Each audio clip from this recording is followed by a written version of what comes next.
Good morning, Curd Media's RJ, back with another video, so let's get to it. Today's random Mike Schmidt item of the day from 1981, a Fleer card, first Fleer issue.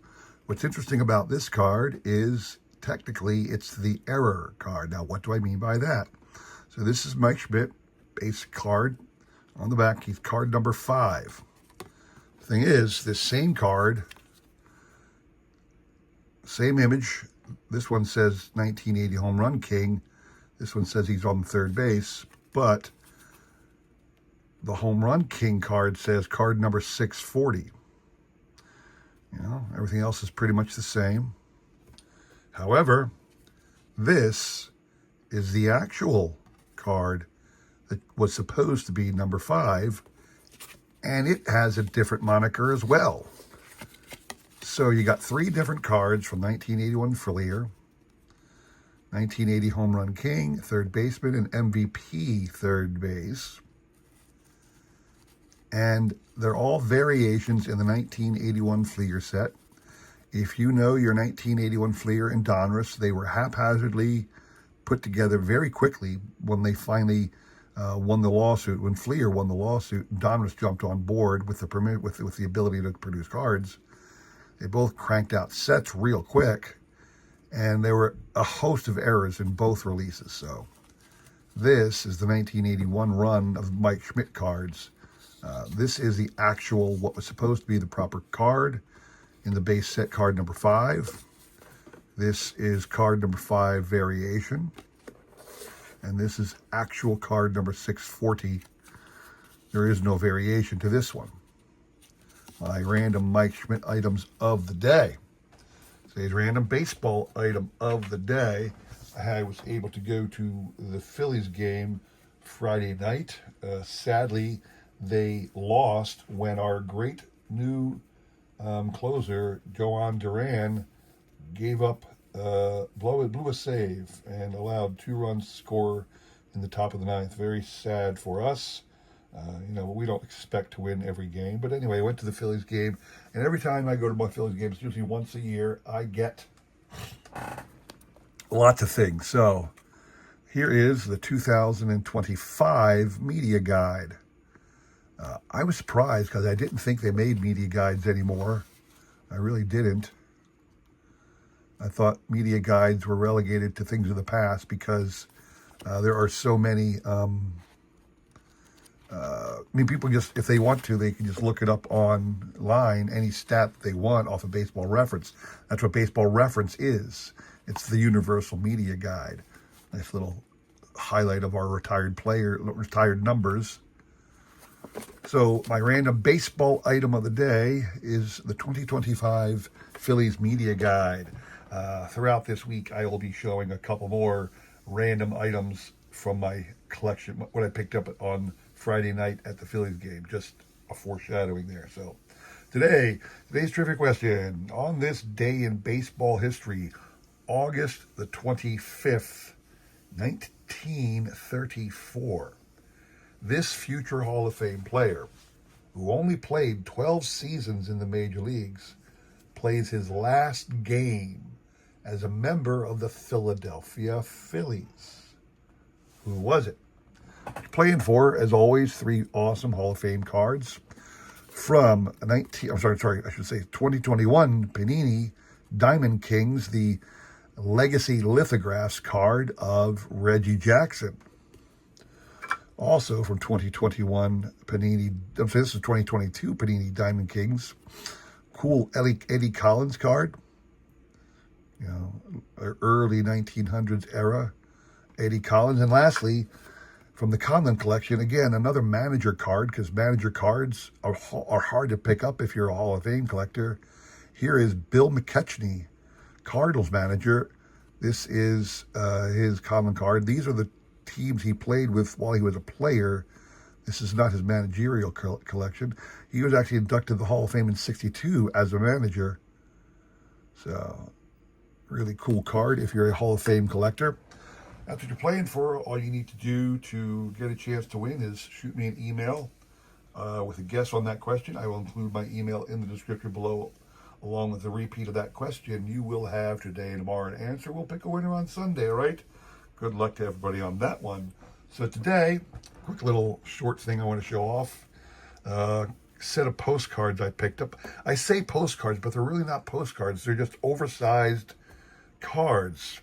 According to the copyright date on the front of the card, these are from 1982 from a company called Davco Publishers out of Skokie, Illinois. The set, to the best of my understanding, was released as a singular set in a cellophane pack, and I guess you could buy them online or something. I'm really not sure how they were released, but they were Hall of Fame baseball stars.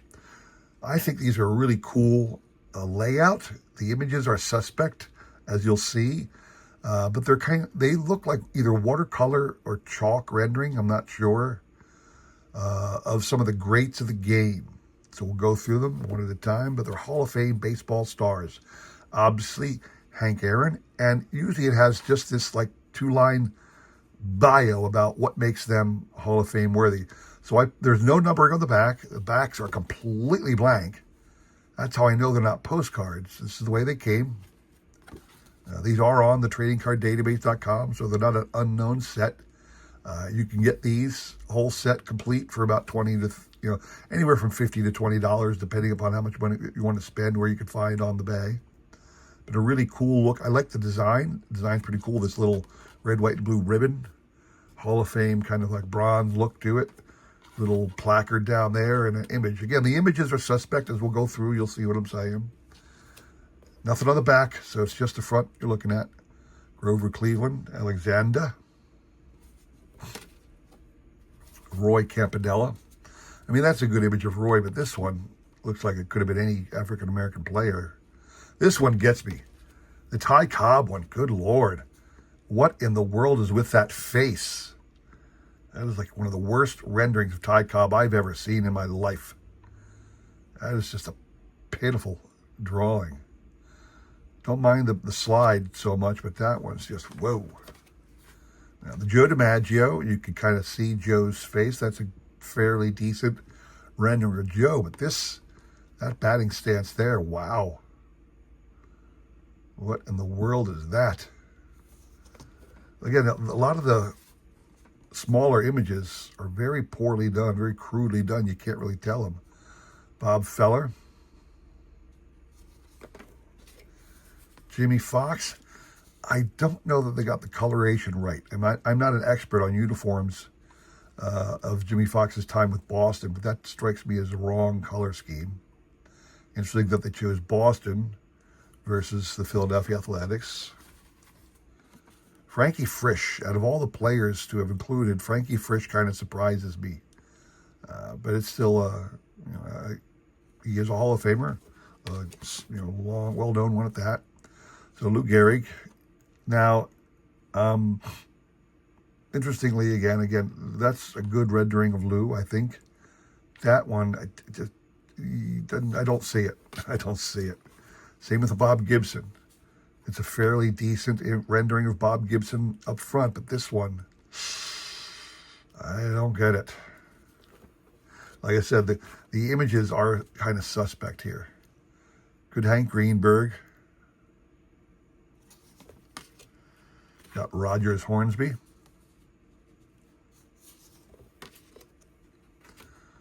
Walter Johnson.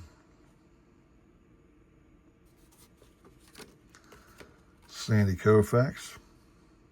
And again, these are 82, so bear in mind that year when you're asking yourself why this person or that person wasn't enshrined in this set.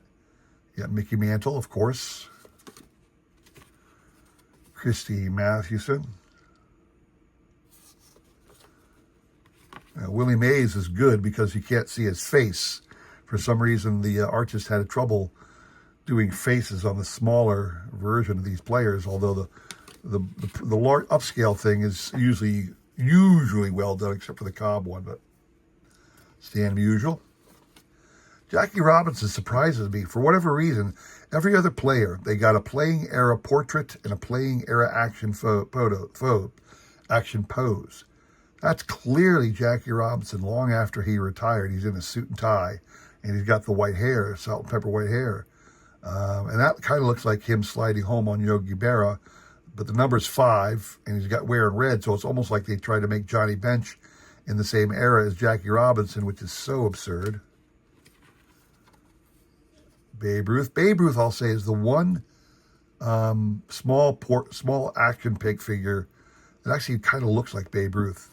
None of the other ones I've seen looked anything like the actual person. And here's another interesting one. Tris Speaker without a small action pose next to it. He's the only one, if I remember, who didn't have a smaller picture off to the side. Tris Speaker. Pie Trainer. And again, this is why you know this was done early, because Pie Trainer at the time in the 80s was still largely thought of as the greatest third baseman of all time. Brett hadn't done what Brett did. Brooks Robinson was newly retired, certainly thought of highly for his defense, but not so much for his offense. Brett hadn't blossomed yet. Well, I shouldn't say that, but he was still in the middle of a lengthy career. Mike Schmidt was still in the middle of a lengthy career. So Pie Trainer was still looked at as the best third baseman of all time. You got Honus Wagner. Interesting to see Honus Wagner fielding in this image. You don't normally see a lot of cards of Honus Wagner fielding. So Ted Williams, another card. It kind of looks like the portrait image was of him after he had retired. And then lastly, Cy Young.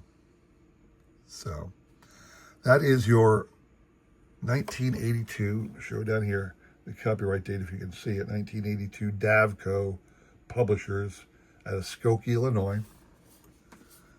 Really nice design. I like it. It's one of those things where as I'm searching the bay for other things, I will come across something like this and I'll say, ooh, what the heck is that? Is there a set I can buy? And if there's a set I can buy, I'll snag it. I do not buy individual cool cards unless it's a Mike Schmidt thing, then I might buy an individual cool card. But otherwise, I'm only interested in sets because RJ does collect sets. So there you have it. That is my thing for the day. I hope you enjoyed that. We will have more for you on Wednesday and Friday. I hope to see you. Thank you very much for watching. Have a great rest of your week and take care.